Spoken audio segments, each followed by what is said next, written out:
Little Pony. It's me, Moonbeam. I'm going to tell y'all the story of how Thomas once thought there was a monster under his shed. And the reason why I'm telling y'all this in the dark is because to fit the mood of the story. Are you ready to begin? This might get a little scary, so be warned. It was a dark, blustery evening at the station. Sir Topham had closed the railway early on the account of the weather.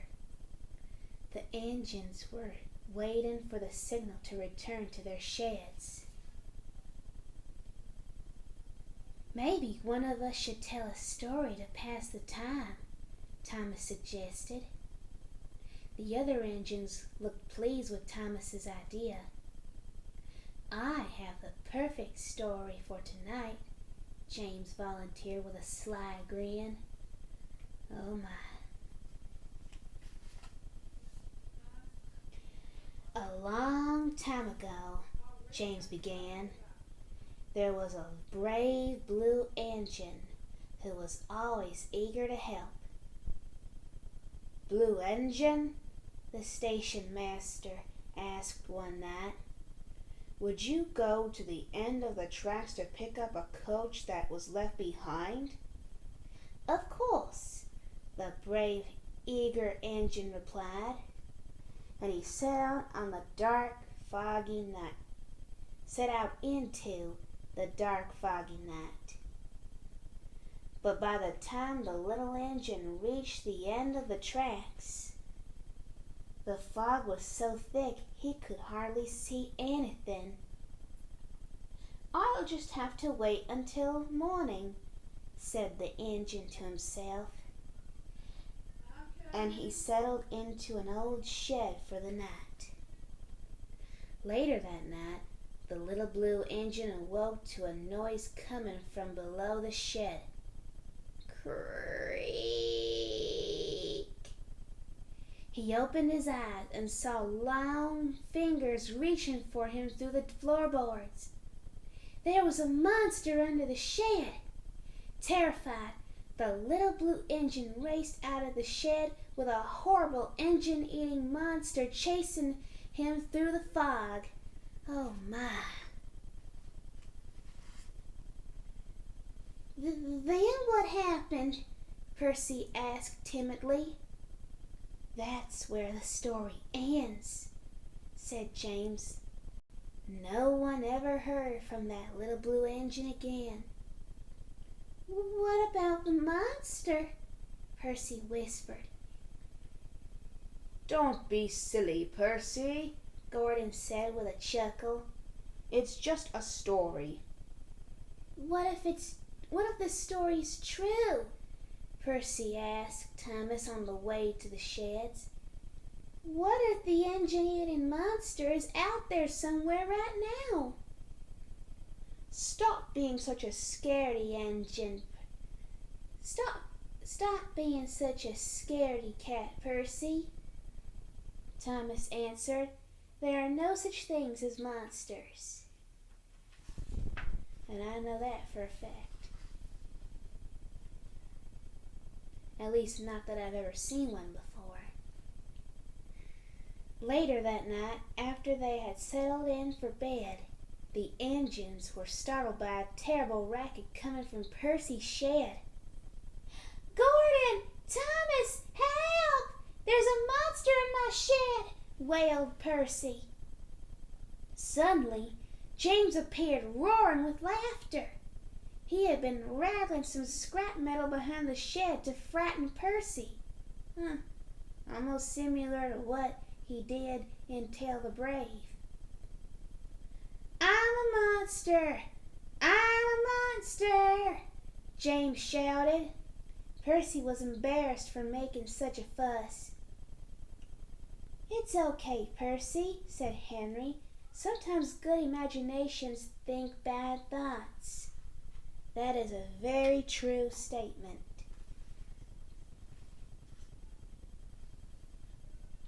Later that night, Thomas woke with a fright. He heard a strange noise. Scratch, scratch. "Stop it, James!" Thomas yelled. But James was sound asleep. Scratch, scratch. If it's not James, then maybe I really do have a monster under my shed, thought Thomas, and he stayed awake all night just to be safe. Also similar to what Percy did in Tale of the Brave. Thomas was awfully tired when he met Percy at the docks the next morning. "Did you hear any other strange noises in your shed last night?" Thomas asked. "Not after James's silly prank," Percy replied. Now Thomas felt silly himself for staying awake all night. Plus, if you don't get enough sleep, you could wind up becoming cranky. By the middle of the day, Thomas was very sleepy and running far behind schedule. Henry pulled up beside him. "You look as if you could use some special coal," said Henry. "Oh, I'm just a little tired," Thomas answered. He didn't want anyone to know that he had been too frightened to sleep. Just then, James sped up on the express track. "What's the matter, Thomas?" he called. "Monsters keeping you up at night?" And James disappeared down the track, laughing loudly. Why does James have to be a bully? I don't understand it. I know he's the joker of the steam team, but still. By the end of the day, Thomas barely had enough steam to make it back to the yard. The other engines were telling stories again, but Thomas headed straight to bed. Sometime that night, Thomas woke with a fright. Scratch, scratch. The noises were back, and they were definitely coming from under the shed. "Who's there?" Thomas whispered into the dark. "Creak, creak," came the answer. "Go away, monster! Get out!" Thomas ordered as he closed his eyes tight. Poor Thomas. Thump, thump, thump, thump. The noise was getting louder and closer. "That will surely wake the other engines," Thomas said to himself. "They'll save me from the monster." But the other engines didn't stir. Ooh, getting kind of scary, but it's about to get scarier. If you're all getting scared, grab something to hug, like a teddy bear or your favorite stuffed animal, or maybe even your friend or sister or brother beside you. Thump, thump. "It's just outside the door," Thomas yelped. "There's its head!" "Help, Gordon," Thomas whispered. But only the monster heard him. Thump, thump, thump, thump. Then the doors of Thomas's shed began to rattle on their hinges. Bang, bang, bang, bang. "It's trying to get in," thought Thomas. Then, suddenly, the banging stopped. Thomas was too frightened to move. He peered out into the dark, and there it was, the horrible engine-eating monster. Thomas Thomas could see its eyes glowing in the night.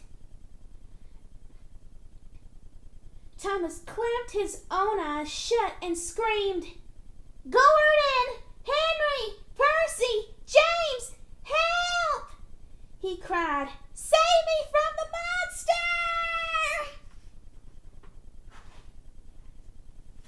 "Thomas," Gordon said, laughing, "open your eyes." "What are you laughing at, Gordon?" snapped Thomas. "There's a monster right outside my shed." "Not anymore," Gordon replied. "Now the monster is inside your shed." Thomas opened one eye very slowly. "A hedgehog?" Thomas yelled in surprise. "I was afraid of a tiny little hedgehog." Now the engines all laughed, and Thomas laughed with them. Oh, hedgehogs aren't scary. In fact, they're really cute little critters. "Percy has a good imagination, Thomas, but I think yours is even better," said Gordon with a little chuckle. "I think you're right," agreed Thomas. "It's the only thing in the world that could turn a tiny little hedgehog into a big, scary monster." "That it can, Thomas, that it can." Well, I guess that ends the story I wanted to tell you. But before I go, let me just say, lights on! Well, I hope y'all enjoyed that as much as I did. Sorry if my storytelling scared all of y'all. Well, this is Moonbeam saying goodbye, YouTubers, and have a great rest of 2020.